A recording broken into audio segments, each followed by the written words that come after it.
विश्वानि देव सवितर्दुरितानि परासुव यद्भद्रं तन्नआसुव। ओम शांति शांति शांति। एक शब्द हम बार बार सुनते हैं, वो शब्द है लक्ष्य। हिंदी में, संस्कृत में इसके दूसरे शब्दों का भी प्रयोग होता है, ध्येय।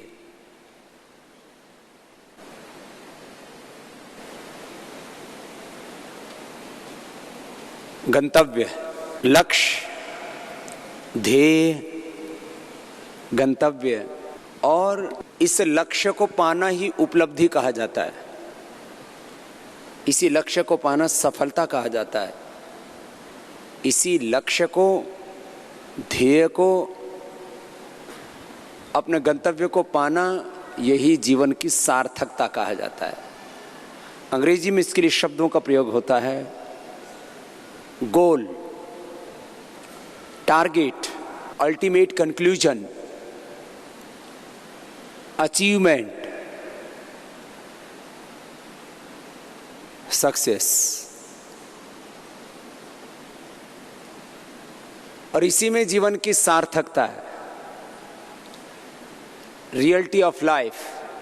ये जो रियलिटी शो होते हैं, ये तो सब कल्पनाओं की, सपनों की, मनोरंजन की, मनोभंजन की, चरित्र भंजन की पटकथाएं हैं। कल्पनाओं का कोई अंत नहीं होता है। लेकिन मैं सभी युवाओं से, युवतियों से, सब भाई बहनों से, सब अपने आत्मीय स्वजनों से एक बात बहुत गंभीरता से आज कह रहा हूं। बिना लक्ष्य का जीवन, बिना ध्येय का जीवन बेकार है। जिसके जीवन में कोई बड़ा कर्तव्य ही सामने नहीं है, कोई बड़ा गंतव्य सामने नहीं है, कोई लक्ष्य, कोई ध्येय सामने नहीं है, कोई गोल नहीं है, कोई टारगेट नहीं है, वो करेगा क्या? कुछ लोग तो लक्ष्य निर्धारित ही नहीं कर पाते। ऐसे उनके लिए बोला जाता, बेपेंदी के लोटे की तरह लुढ़कते रहते हैं। कुछ लोग लक्ष्य तो निर्धारित कर लेते हैं, लेकिन फिर उस लक्ष्य को पाने के लिए एक एक कदम हमें आगे बढ़ना पड़ता है। बड़े लक्ष्य को पाने के लिए पहले कुछ छोटे लक्ष्य पाने पड़ते हैं। अब किसी को 1 लाख करोड़ रुपए के टर्नओवर की कोई कंपनी बनानी है, तो ऐसे एक दिन में तो 1 लाख करोड़ की कंपनी तैयार नहीं हो जाएगी। हो सकता है पहले वर्ष उसको 1 करोड़ रुपए का टर्नओवर हो, अगले वर्ष हो सकता है वो 5-10 करोड़ कर ले, 10 गुना भी बढ़ जाए। हो सकता है अगले वर्ष वो 10 करोड़ से 100 करोड़ हो जाए, 100 करोड़ से फिर 500,000 करोड़ हो जाए।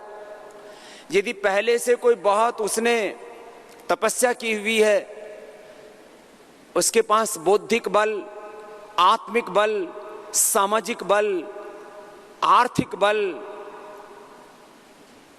राजनैतिक बल, आध्यात्मिक बल, सेवा बल बहुत अधिक है, तो वो जल्दी भी इस लक्ष्य को पा सकता है। लेकिन एक क्रम है, एक चरणबद्ध यात्रा होती है, स्टेप बाय स्टेप, एक के बाद दूसरे सीढ़ी पर हमें आरोहण पाना होता है। लक्ष्य कई तरह के होते हैं हमारे सामने। एक लक्ष्य ये होता है कि मुझे बलवान बनना है, ये तो होना ही चाहिए सबका। मुझे प्रज्ञावान बनना है, विवेकी बनना है, नॉलेजफुल, स्किलफुल,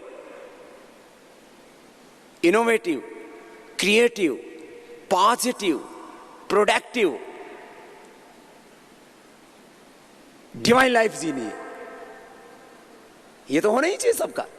ये देखो, एक बड़े लक्ष्य को पाने के लिए ये साधन है। हेल्थी बॉडी होनी चाहिए आपकी, शार्प माइंड होना चाहिए, innovative, creative, productive, positive mindset होना चाहिए आपका, बहुत स्किलफुल होना चाहिए आपको। जिसके पास हेल्थी बॉडी नहीं है वो लाइफ में कुछ भी अचीव नहीं कर सकता, कितना ही बड़ा कोई टारगेट बना ले। इसलिए सबसे पहले हेल्थी बॉडी ये चाहिए ही चाहिए आपको, ये साधन है। फिर इसके बाद मैंने कहा बड़ा लक्ष्य आपने बनाया, ये तो होना ही चाहिए। इसलिए विद्यार्थी काल में सभी को बलवान बनाने के लिए, प्रज्ञावान बनाने के लिए, चरित्रवान बनाने के लिए, महान बनाने के लिए कुछ योग्यताएं सभी के अंदर पैदा हो, ये प्रयास किया जाता है। हमारी चाहे गुरुकुलीय व्यवस्था रही हो या आधुनिक शिक्षा व्यवस्था में भी बोला तो ऐसा ही जाता है, प्रयास इस दिशा में पूरा नहीं होता। वहां शरीर बल को बढ़ाने के लिए ना तो कोई उनके पास में प्रोग्राम है, ना कोई सिलेबस है, ना उसके लिए कोई उनके पास में वे ऑफ लाइफ है, ना कोई उनके पास में कोई दिनचर्या है। लेकिन ये जरूरी है। अब इस एक बड़े लक्ष्य को पाने के लिए मैंने कहा कुछ तो साधन चाहिए। फिर आपने लक्ष्य बनाया कि मुझे अपने पूर्व ऋषि मुनियों की तरह उनका सच्चा उत्तराधिकारी बनना है। मुझे महर्षि गौतम, कणाद, जैमिनी, पाणिनि, पतंजलि की तरह, स्वामी विवेकानंद, महर्षि दयानंद, अरविंद की तरह, मुझे चंद्रशेखर, राजगुरु, सुखदेव, भगत सिंह, महाराणा प्रताप, छत्रपति शिवाजी महाराज की तरह, मुझे मर्यादा पुरुषोत्तम श्याम, योगेश्वर भगवान श्री कृष्ण, आचार्य चाणक्य की तरह किसी एक बड़े लक्ष्य के लिए काम करना है। तो आप ऋषि मुनि बन सकते हो। उस ऋषित्व के भी चरण हैं। स्वामी रामदेव की तरह, आचार्य बालकृष्ण जी की तरह आपको कुछ बनना है तो उसके लिए एक प्रक्रिया है, उसके लिए प्रोसीजर है। हमने पहले गुरुकुल में पढ़ाई की, उसके बाद साधना की, उसके बाद सेवा की, और अभावों और संघर्षों के बीच में आगे बढ़ते रहे। योग कर्म योग किया, पुरुषार्थ परमार्थ किया, और योग यज्ञ करते, पुरुषार्थ परमार्थ करते, साधना और सेवा करते करते आगे बढ़ते गए, और धीरे धीरे एक व्यक्तित्व निर्मित होता गया। हमारे व्यक्तित्व के हजारों पहलू होते हैं। मैंने बोला हजारों बड़े पहलू होते हैं और लाखों उनके साथ में छोटे छोटे पहलू होते हैं। हम कैसे बोलते हैं, कैसे देखते हैं, कैसे सोचते हैं, क्या सुनते हैं, क्या नहीं सुनते हैं, क्या करते हैं, क्या नहीं करते हैं, कब सोते हैं, कब जागते हैं, क्या खाते हैं, क्या नहीं खाते हैं। हम यदि कहीं रहते हैं तो हमारे कदम ताल कैसे होते हैं, हमारे पदचाप कैसे होते हैं, हम दरवाजा कैसे खोलते हैं, कैसे बंद करते हैं, हम अपने मित्रों से बात करते हैं तो कैसे करते हैं, अपने बड़ों से बात करते हैं तो कैसे करते हैं, अपने छोटों से बात करते हैं तो कैसे करते हैं, हम बैठते हैं तो कैसे बैठते हैं, सीधे बैठना सीखो। हम बैठते हैं तो कैसे बैठते हैं, हम सोते हैं तो कैसे सोते हैं, और सोते समय क्या सोचते हैं, जागते समय क्या सोचते हैं, और हर समय हमारे दिमाग में क्या चल रहा होता है।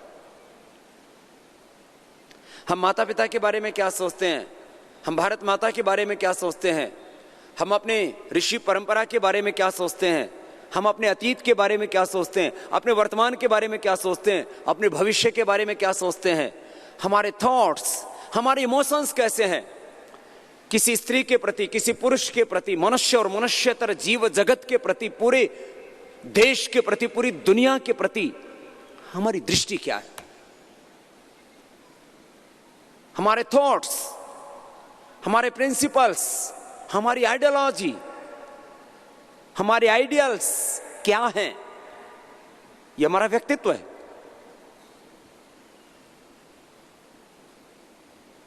जैसे थॉट्स वैसे इमोशंस, ये साइकिल है। This is the cycle of life, thoughts, emotions and actions. इसलिए मैं योग के बारे में कहता हूं, health the body, health the mind, divine thoughts, divine emotions and divine actions, this is the life. आपको ये चक्र को समझना पड़ेगा। हेल्दी बॉडी में हेल्दी माइंड होगा, उसमें हेल्दी थॉट्स आएंगे, उससे हेल्दी इमोशंस आएंगे, उससे healthy, wealthy, prosperous, peaceful life होगी, हैप्पीनेस होगी, हार्मनी होगी, प्रॉस्पेरिटी होगी, आपके जीवन में अच्छी चीजें होंगी। लेकिन ये इस जीवन के चक्र को समझना होगा। मैं कह रहा था बड़ा लक्ष्य, और इस बड़े लक्ष्य को पाने के लिए आपके पास साधन अच्छे होने चाहिए। बिना अच्छे साधनों के अच्छे साध्य को, बड़े साध्य को नहीं पा सकते आप। हां, लक्ष्य, साधन, और वो लक्ष्य कैसा, कभी भी एक तरह का लक्ष्य नहीं होता है। हमारे लक्ष्य की कई धाराएं होती हैं। मेरा ये शारीरिक लक्ष्य है, ये मेरा पारिवारिक लक्ष्य है, लिख लो इसको, काम आएंगे। और इसको जीना फिर शारीरिक लक्ष्य, पारिवारिक लक्ष्य, सामाजिक लक्ष्य, आर्थिक लक्ष्य, ध्येय, ध्येय, लक्ष्य, कर्तव्य, गंतव्य, जो भी आप लिखना चाहें, चारों शब्द लिख सकते हैं। लक्ष्य, ध्येय, कर्तव्य, गंतव्य, शारीरिक, पारिवारिक, सामाजिक, आर्थिक, राजनीतिक और आध्यात्मिक। कोई बहुत बड़ा सोचता है तो फिर वैश्विक। शारीरिक, पारिवारिक, ये सबसे छोटी इकाई है। मैं स्वयं इस ब्रह्मांड की सबसे छोटी इकाई हूं। वैसे सबसे छोटी इकाई बोला जाता है एक परमाणु को, एक कोशिका को। वो हमारे भीतर उसी का परिणाम है। हम एक कोशिका मां की, एक कोशिका पिता की, जिसको स्त्री बीज, पुरुष बीज कहा जाता है। वो दोनों मिलके एक हो जाते हैं। उस एक कोशिका का ही तो परिणाम है हम, एक परमाणु का ही परिणाम है, और कुछ नहीं है। और आत्मा तो परमाणु से भी छोटा है। मैं स्वयं, फिर मैं परिवार से हूं, परिवार समाज से है, समाज राष्ट्र से है, और फिर राष्ट्र में राजनीति है, राष्ट्र में एक सामाजिक व्यवस्था है, एक हमारी धार्मिक, सांस्कृतिक, आध्यात्मिक परंपरा है। और केवल मैं नहीं हूं, मेरे साथ साथ ये पूरा विश्व है, पूरा अस्तित्व है, पूरा ब्रह्मांड है। तो वननेस, कोएग्जिस्टेंस, ब्रदरहुड, ये बड़े सिद्धांत हैं जीवन के, अध्यात्म के। ये दृष्टि हमारी होनी चाहिए। तो मैं कह रहा था, अपना एक शारीरिक लक्ष्य बनाओ। मुझे बलवान बन करके, प्रज्ञावान बन करके, चरित्रवान बन करके, महान बन करके जीना है। अपने स्वयं के संदर्भ में एक लक्ष्य होना चाहिए। शरीर छोटा शब्द है, स्वयं के संदर्भ में हमारा लक्ष्य हो, परिवार के संदर्भ में हमारा लक्ष्य हो, समाज के संदर्भ में एक सामाजिक बहुत बड़ा ताना बाना है हमारा, एक सामाजिक दृष्टिकोण हमारा साफ सुथरा होना चाहिए। दो शब्द बोले जाते हैं, हमारे सभी बड़े बोलते हैं, एक दृष्टि, एक है आचरण। बस यही है जीवन। One is vision and second is action, performance, कर्म। बस यही जिंदगी है। स्वयं के बारे में, परिवार के बारे में, समाज के बारे में, राष्ट्र के बारे में एक आपका लक्ष्य होना चाहिए। ये मेरा वैयक्तिक लक्ष्य है, ये मेरा वैयक्तिक ध्येय है, गोल है, टारगेट है।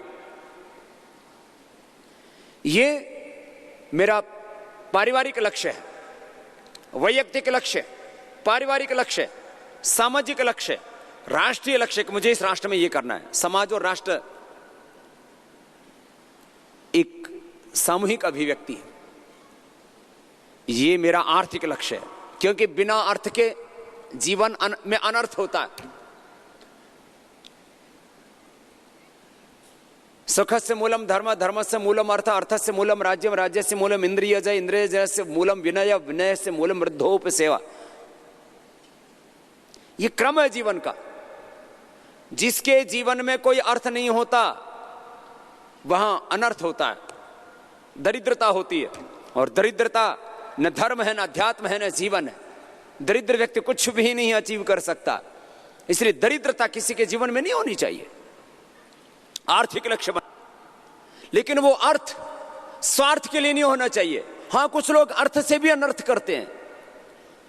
अर्थ आतंकवादियों को, नक्सलवादियों को देते हैं, विध्वंसक लोगों को देते हैं, चोर उचक्के गुंडे बदमाशों को देते हैं। पैसे देकर के लोगों के मर्डर करवाते हैं, पैसे देकर के युद्ध करवाते हैं दुनिया में ताकतवर लोग, पैसे देकर के एक दूसरे देशों में अशांतियां फैलाते हैं लोग। अर्थ की एक दिशा है अनर्थ, अर्थ की एक दिशा है स्वार्थ, अर्थ की एक दिशा है परमार्थ। तो हमारा अर्थ परमार्थ के लिए होना चाहिए, लेकिन होगा तभी तो कुछ होगा। इसलिए एक लक्ष्य बनाओ, मुझे जीवन में सार्थकता के साथ कुछ करना है, अर्थ को पाना है, सार्थक जीवन जीना है, निरर्थक जीवन नहीं जीना, दरिद्रता का जीवन नहीं जीना, अभाव का जीवन नहीं जीना। हां, आर्थिक लक्ष्य भी बनाओ। और मेरी जो शक्ति, जो मेरा सामर्थ्य, जो मेरा नॉलेज, जो मेरा स्किल है, मैं उस दिशा में कार्य करूंगा। ये मत सोचो कि सबको डॉक्टर बनना है, ये मत सोचो कि सबको इंजीनियर बनना है, ये मत सोचो कि सबको साधु संत महात्मा बनना है, ये मत सोचो कि सबको किसान बनना है, ये मत सोचो कि सबको आर्मी में जाना है, ये मत सोचो कि सबको लेक्चरर, टीचर, प्रोफेसर बनना है। सबको यह है, ऐसा हो ही नहीं सकता, ये असंभव है। ये जीवन का अनादि और अनंत प्रवाह है। इसके बीच में अलग अलग सबका प्रारब्ध है। हर एक के पास अलग तरह का नॉलेज है, हर एक के पास अलग तरह का स्किल है, अलग तरह का टैलेंट है, हुनर हिंदी में बोलते हैं उसके लिए। हर एक के पास अलग तरह का नॉलेज है, अलग तरह के उसके थॉट्स हैं, अलग तरह के इमोशंस हैं, अलग तरह के उसके पास में स्किल्स हैं। तो क्या हुआ, जो तुम हो उसको पहचानना, स्वयं का बोध, स्वयं का बोध, अपनी मूल प्रकृति की पहचान, यह सबसे कठिन काम है। क्या बोला? अपनी मूल प्रकृति की, उसके अनुसार तो आप अपना लक्ष्य आगे का तय कर पाते हो। मैं एक ही बात आपसे कहता हूं, देखो, आप बहुत भी बन सकते हो, एको हम बहुश्याम। मैं एक आचार्य भी हूं, था, हूं और रहूंगा। मैंने गुरुकुल में पहले एक अध्यापक के तौर पर, फिर एक आचार्य के तौर पर, जिसको आजकल की भाषा में प्रिंसिपल बोला जाता है, और अभी भी मैं विश्वविद्यालय का चांसलर तो हुई। बच्चों को पढ़ाता भी हूं मैं, आज भी बड़ों को भी पढ़ाता हूं। बस मेरी क्लासें कई तरह की हो जाती हैं। बड़े बच्चों को भी पढ़ाता हूं, डॉक्टरों को भी पढ़ाता हूं, इंजीनियर्स को भी पढ़ाता हूं, नेताओं को भी पढ़ाता हूं, अभिनेताओं को भी पढ़ाता हूं, टीवी वालों को भी पढ़ाता हूं, मीडिया वालों को, खबरपालिका हो, न्यायपालिका हो, कार्यपालिका हो, विधायिका हो, छोटे बच्चे हो, बड़े बच्चे हो, किसान हो, जवान हो, सैनिक हो, मैं सबको एक आचार्य की भूमिका में आज भी हूं, पढ़ाता हूं। मैं एक आचार्य भी हूं। हाँ, मुझे खेत में हल बहुत अच्छा चलाना आता है, मैं किसान भी हूं, मैं लेखक भी हूं, लिखता भी हूं, मैं वक्ता भी हूं, मैं योगी भी हूं। नहीं, बहुत से लोगों को बहुत से काम आते हैं, योग कराना नहीं आता, मैं योगी हूं। और वैसे एक बात बताता हूं, जो योगी होता है ना, उसके जीवन के हजारों व्यक्तित्व अपने आप उभर करके आ जाते हैं, सब कुछ तो अपने भीतर। इसलिए मैं कहता हूं पहले योगी बनो, फिर जो कुछ बनोगे बहुत अच्छे बनोगे, बहुत अच्छे बनोगे। हाँ, तुम एक बहुत अच्छी माँ भी बनोगे, बहुत अच्छे पिता भी बनोगे, बहुत अच्छे पुत्र भी बनोगे, बहुत अच्छे मित्र भी बनोगे, बहुत अच्छे गुरु भी बनोगे, बहुत अच्छे शिष्य भी बनोगे, और अल्टीमेट चीज है तुम बहुत अच्छे एक इंसान बनोगे। और तुम इंसान ही नहीं, तुम इस धरती के भगवान बनोगे। लेकिन योग करो, यहां से शुरुआत करो। मैं कह रहा था अपना लक्ष्य बनाओ कि मुझे बनना, फिर एक के बाद दूसरे तो अपने आप बनते जाओगे। मुझे लोग बोलते हैं बाबा जी आपको योगी कहें या आपको उद्योगी कहें, आपको योगपति कहें कि आपको उद्योगपति कहें। मैंने कहा मैं किसी का पति पुति नहीं हूं। आप कोई थोड़ा, मेरा मजाक का स्वभाव है। अब विनोद भी हमारा ना वो बड़ा शालीन होना चाहिए। मैंने कहा मैं कोई किसी का पति नहीं हूं। योगपति हो कि उद्योगपति हो, आप क्या हो? आप योग गुरु हो। मैं पहले टैक्स की बहुत बात करता था, तो बोले टैक्स गुरु हो। फिर पहले एक बार बात होने लगी, बहुत बेहुदी बातें होने लगी, होमोसेक्सुअलिटी की और मल्टीपल रिलेशनशिप की, विवाहेतर यौन संबंधों की। तो फिर उसके ऊपर मैंने अपनी राय दी। तो फिर बोले आप टैक्स गुरु हो कि सेक्स गुरु हो, पता नहीं क्या क्या मेरे इस बारे में बोलते थे।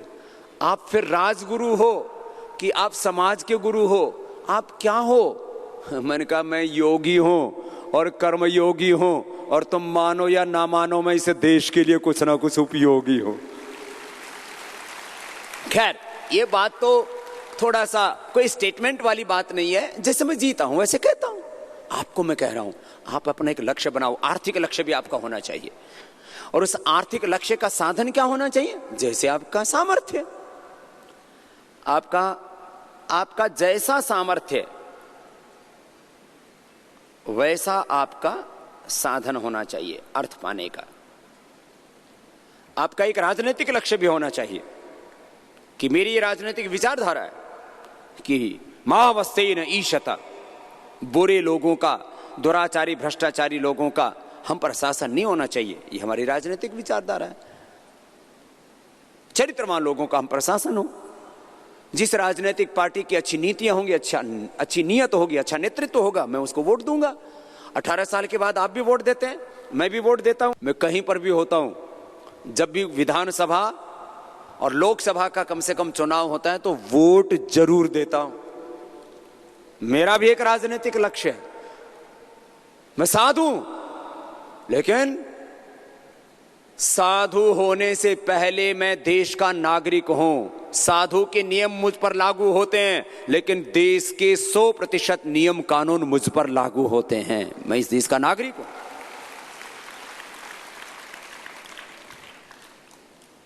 आपका राजनीतिक लक्ष्य भी होना चाहिए। और यदि किसी को बनने की इच्छा हो, एमएलए, एमपी, सीएम, पीएम, तो उसके लिए फिर आपको चरणबद्ध तरीके से आगे बढ़ना पड़ेगा। शॉर्टकट कहीं पर नहीं है।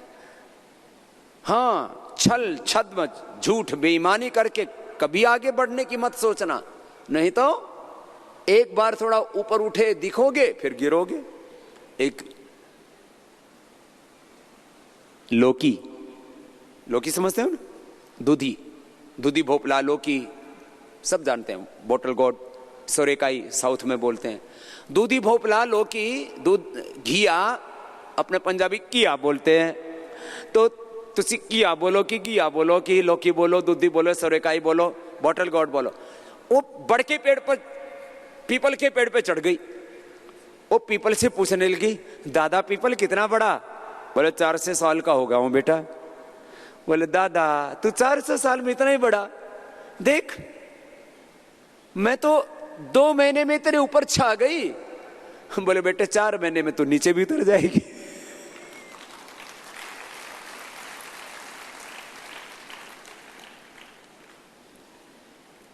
हमेशा साधन अच्छा होना चाहिए। तो मैं कह रहा था आपका एक आर्थिक लक्ष्य होना चाहिए, एक राजनीतिक लक्ष्य भी होना चाहिए, और इन सब के बीच में अध्यात्म सबसे ऊपर होना चाहिए। मेरे साथ बोलो, स्वभाव अध्यात्मम उच्यते। अध्यात्म तो हमारा मूल स्वभाव है। आत्मा के रहते ही तो सब कुछ है भैया। जब वो निकल गया ना तो फिर कितना ही बलवान शरीर हो, कितना ही प्रज्ञावान मस्तिष्क हो, कितना ही आप नॉलेजफुल स्किलफुल, आप कितने ही ज्यादा एक्सपीरियंस पर्सन हो, कितने ही ज्यादा धनवान आदमी हो, कितना ही ज्यादा आपका साम्राज्य हो, सब कुछ वीरान हो जाता है। जीवन के दिन 4 पंछी उड़ जाना, कर ले यतन 1000 पंछी उड़ जाना। जीवन के दिन 4 पंछी उड़ जाना। ये पंछी है बड़ा अनूठा, एक दिन दे जरूरी धोखा।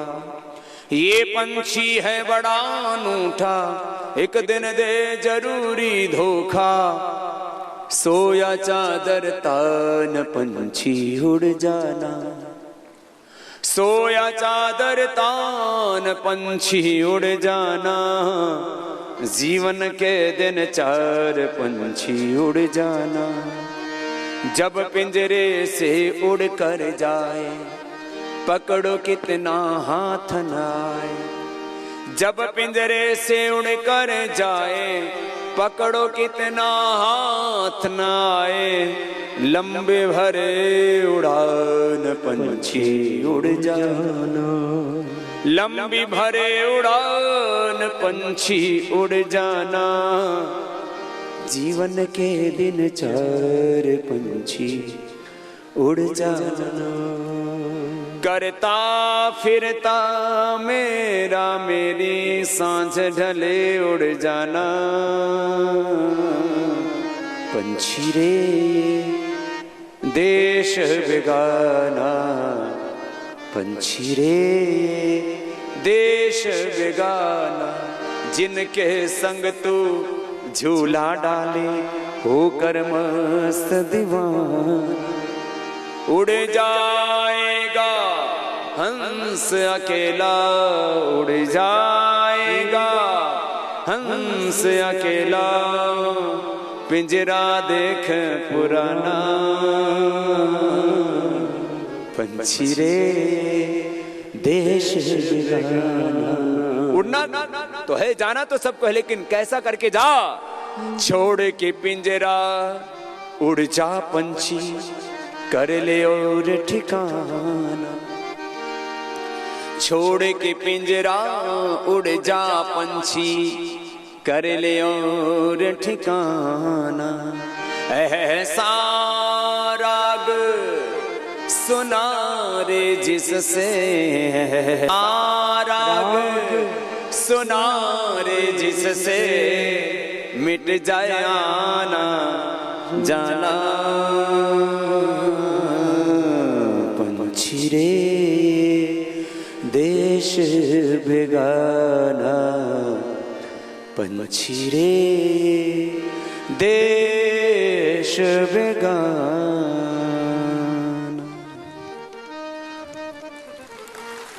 ये याद रहे, ये शरीर अनित्य है। जाना, लेकिन जाने से पहले कुछ ऐसे करके जाना है जिससे दुनिया याद करे वो कोई आया था, कुछ करके गया। नहीं तो माटी कहे कुम्हार से, तू क्या रोंदे मोहे। एक दिन ऐसा आएगा मैं रोंदूंगी तो, मैं रोंदूंगी तो। बहुत बुरा हाल है। आदमी ना होश में ही नहीं रहता, और फिर जब जाने की बारी आती है ना, तब कहता है जीवन खत्म हुआ तो जीने का ढंग आया। जीवन खत्म हुआ तो जीने का ढंग आया। जीवन खत्म हुआ तो जीने का ढंग आया। जब शम्मा बुझ गई तो, जब शम्मा बुझ गई तो महफिल में रंग आया। जीवन जीवन खत्म हुआ तो जीने का ढंग